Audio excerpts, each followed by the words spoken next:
वेद वेदांत थक गए, सभी शास्त्र थक गए, लेकिन भागवत से ऐसे चमत्कार आ गया। ऐसे आप बताइए जिसका कोई नया रास्ता है। तो सनत कुमार जी कहते हैं, हे नारद जी अब सुनिए इस श्रीमद् भागवत कथा से कौन कौन बनते हैं।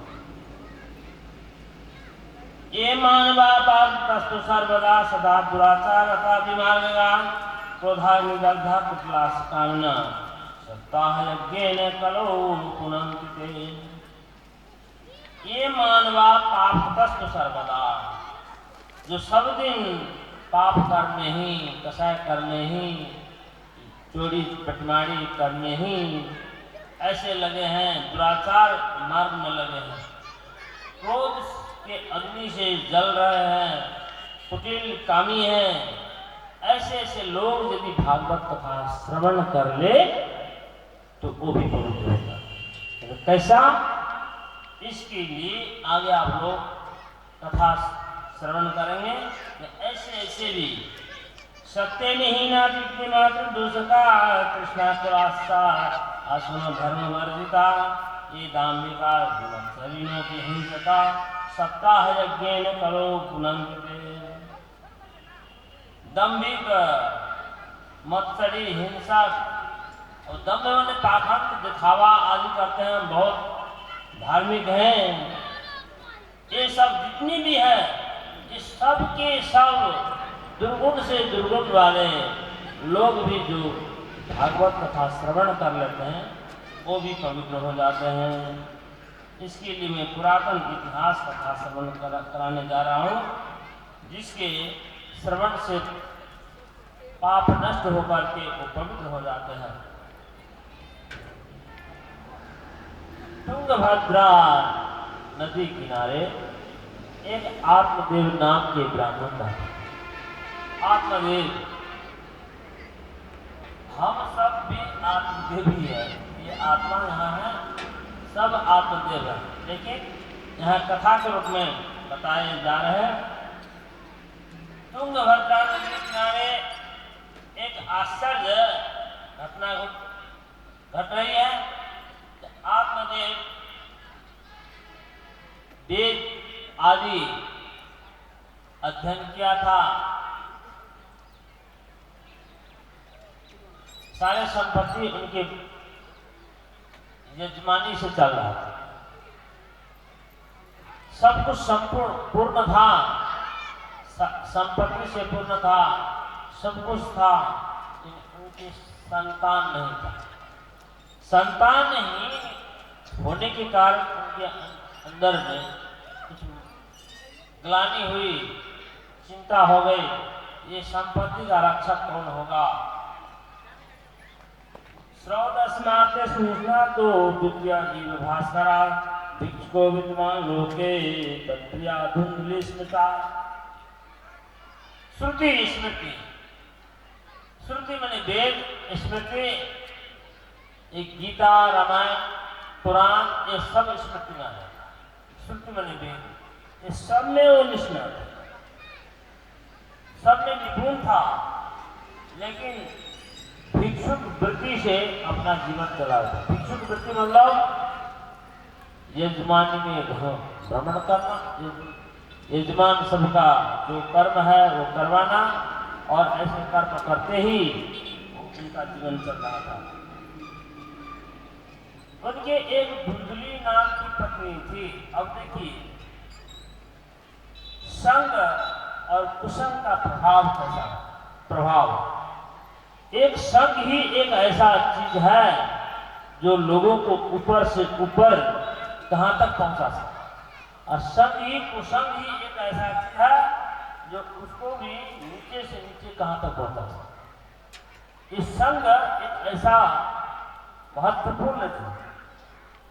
उनकी एक धुंधली नाम की पत्नी थी, और उस धुंधली का यहाँ जीवनचर्या बताते, उनके स्वभाव बताते।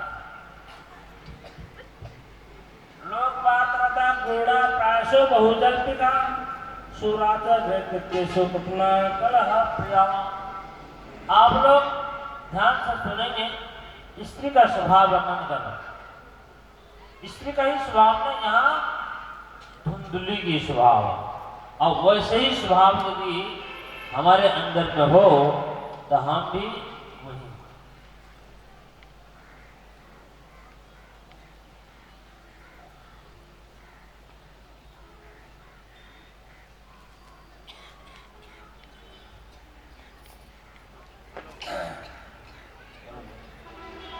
वैसे लोग बात रता थोड़ा लोगों में बात करने में बहुत होशियार निपुण, लेकिन क्रूर स्वभाव की, क्रोधी स्वभाव की, अब प्राय बहुत बोलने वाले। बहुत से ऐसी स्त्री हैं जो ज्यादा बोलती हैं। ज्यादा बोलने मतलब बोलना जरूरी है, लेकिन अनावश्यक बोलते रहना, कुछ से कुछ बोलते रहना, इसमें तो बहुत जल्दी का। लेकिन घर के काम काज में भी सूट, घर के काम काज में आलसी नहीं, बहुत होशियार और कृपण, दान देने में कृपण, कंजूस, अपना कलह प्रिया, और कलह प्रिय जहाँ भी कोई झगड़ा हो जाए वहां पर तुरंत पहुंच जाना, इसको कहते कलह प्रिया। जहां कहीं कुछ हो गया बात सुनते ही वहां पहुंच जाना, ये सब स्वभाव हमारे अंदर में यदि है तो हम भी धुंधली मतलब हमारे अंदर में धुंधली मतलब जैसे शाम हो जाता है तो धुंधला अंधेरा हो गया, उसी प्रकार हमारे अंदर में अज्ञान खा जाता है, ऐसे धुंधली। इस प्रकार जो स्वभाव की धुंधली आत्मदेव की पत्नी थी, और दोनों पति पत्नी निवास कर रहे थे। संतान नहीं होने के कारण एक दिन मन में विचार करते हैं, जो संपत्ति का रक्षक कौन होगा, अनपत्य जिनका संतान नहीं है, उनका वंशज नहीं है, वंश में नहीं होगा, तो उनका जीवन व्यर्थ है, गृहस्थ जीवन व्यर्थ है। इसके लिए उन्होंने बहुत से धन का दान किया।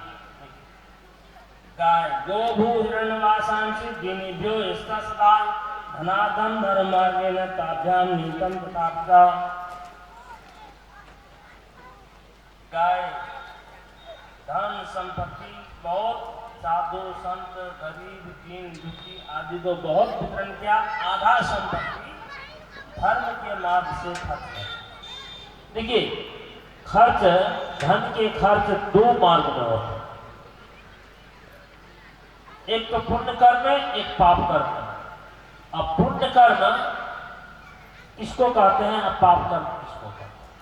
हम यदि अपने संपत्ति को गलत रास्ता से खर्च कर देते हैं, हमें एक पाप का भाग मिलना पड़ता है। यदि वही संपत्ति पुण्य धर्म मार्ग से यदि खर्च कर देते हैं तो वो हमारा पुण्य का अर्जन होता है। तो ऐसे महायज्ञ में जो कोई भी थोड़ा भी खर्च करते हैं वो बहुत पुण्य की भागी है। यहाँ कहते हैं आधा संपत्ति खर्च करने पर भी न पुत्र हुआ न पुत्री, न पुत्र हुआ न पुत्री, और इससे चिंतातुर होकर के एक दिन घर से निकल कर और बाहर जंगल की ओर चल पड़े। जंगल की ओर चल पड़े तो बहुत मध्याह्न के दिन था, 12 बज गया, मस्तक के ऊपर में सूर्य आ गया। ऐसे समय में प्यास भी लग गई, और प्यास लगने पर देख रहे हैं कि कहीं तालाब कुआं आदि है, तो सामने नजर पड़ा कि तालाब, और तालाब के ओर जो ही बढ़े वहां पर एक सन्यासी महात्मा उनको दर्शन करके दौड़ दौड़ के वहां पहुंचा, और नतमस्तक होकर के प्रणाम करते हैं, और खड़ा होकर के थोड़ा लंबी लंबी सांस ले। ऐसी अवस्था को देखकर तो सन्यासी महात्मा कहते हैं कथम रोदिषि विप्रतं कार्य चिंतावलीयसे वदत्तं सत्कर्मण्यं दुःखस्य कारणं कथम रोदिषि विप्रा हे ब्राह्मण आप क्यों चिंता कर रहे हैं, क्यों रो रहे हैं? चिंता के कारण क्या है आप हमें बताओ, दुख के कारण। वो ब्राह्मण कहते हैं, अर्थदेव ब्राह्मण कहते हैं क्या कहूँ, पूर्व जन्म के पाप के कारण। अब देखिए ये पूर्व जन्म के पाप के कारण क्या क्या हुआ उनको, ये बात बता।